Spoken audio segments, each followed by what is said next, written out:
Hello, week 6 video journal. Talking about a significant interaction I have with a patient.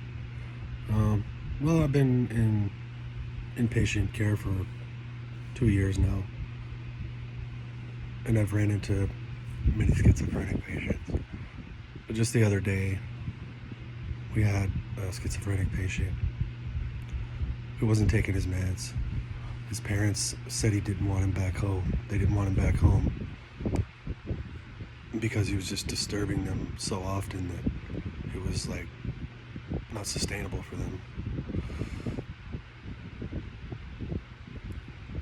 So, and they asked me about options of housing, and their son was not on any illegal street drugs or anything, so he wouldn't be able to get into like a 30-day or a 90-day treatment program because he didn't qualify.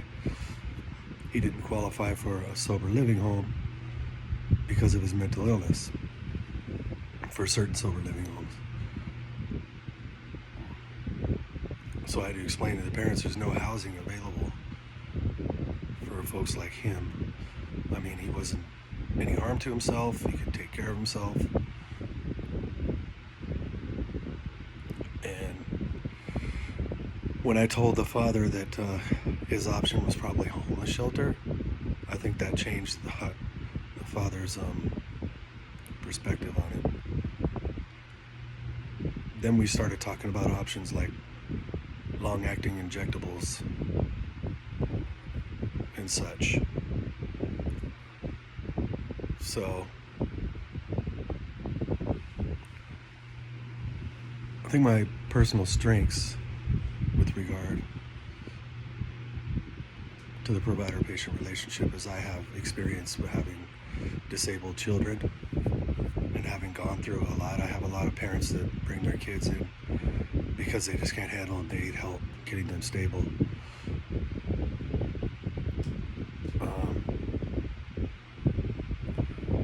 And a reflection of my therapeutic use of self. I think I just sat there and talked to him for about 20 minutes and just found out a little bit of his history and what he had been going through. He thought he had multiple personality disorder, DID. He said he had, part of him was Lucas, part of him was Curtis, part of him I think was Harold. And I could hear him talking on the phone with his mom and dad. I'm not Curtis, that was his name. I'm not Curtis, this is Lucas. And of course in acute care, our psychiatrists don't really diagnose DID, so that's not something we really intervene with there. But anyway, I didn't judge him.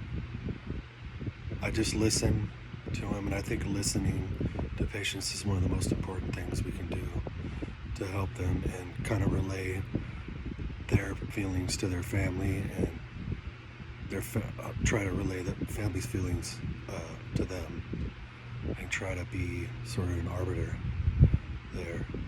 So, and just being open and honest with the patients.